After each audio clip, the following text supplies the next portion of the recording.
আমদানির খবরে দেশি পেঁয়াজের দাম কেজিতে কমেছে ৫ টাকা। রাজধানীর শ্যামবাজারে পাইকারিতে পেঁয়াজ বিক্রি হচ্ছে ৫৪ টাকা কেজিতে। ব্যবসায়ীরা বলছেন চাহিদা কমায় কমেছে দামও।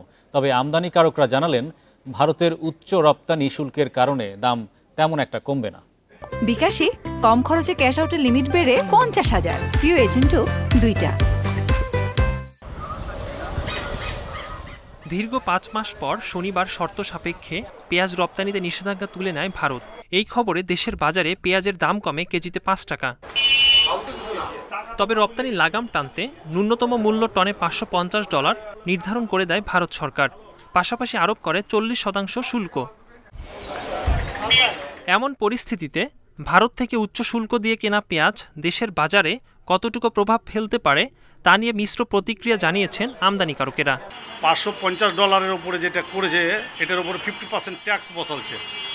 ট্যাক্স দিলে আমাদের মালটা আসবে ৭৩-৭৪ টাকা কস্টিং আসবে, জিন্দাগিতে আসবে না, কারণ আমার দেশি মাল আমার ৫৫ টাকা নেওয়ার মানুষ নাই বর্তমান বাজারে। পাইকারি ব্যবসায়ীরা বলছেন পেঁয়াজের দাম হঠাৎ বেড়ে গেছে, কিন্তু সে তুলনায় দাম তেমন কমেনি। তাদের দাবি আমদানি হলে পেঁয়াজের বাজার আগের অবস্থায় ফিরতে পারে। ইন্ডিয়ান পেঁয়াজ আসুক, আসলে দেশি পেঁয়াজের কোনো হবে না।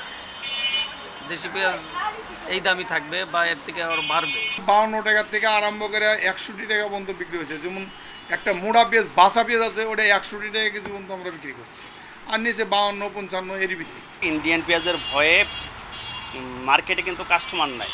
কাস্টমার না থাকার কারণে আরও কম দামে বিক্রি করতে হচ্ছে, কিন্তু এই প্রভাবটা কতক্ষণ পর্যন্ত থাকবে এটা বলা যাচ্ছে না। ভোক্তারা জানান এমনিতে জিনিসপত্রের দাম অনেক চড়া, সেখানে পেঁয়াজের বাড়তি দাম সংসারের জন্য বাড়তি খরচ। পেঁয়াজের বাজারটা একটু সত্যি, আগে একটু কমাছি না, একটু সত্যি আটটু যদি পেঁয়াজের বাজারটা কমে তাহলে আটটু ভালো হবে। তা যখন এই খবরটা শুনছে সেক্ষেত্রে এখন পেঁয়াজের বাজারটা কেজিতে এখন একটু দাম কমে আসছে, তো সেক্ষেত্রে তো আমরা সাধারণ মানুষ বলবো আমাদের জন্য ভালো, এবং বরং আর একটু কমে আসলে আর একটু ভালো। বাজার বিশ্লেষকরা বলছেন চাহিদার সাথে সমন্বয় করে উৎপাদন ও আমদানি করা গেলে পেঁয়াজের দাম সাধারণের নাগালের মধ্যে থাকবে।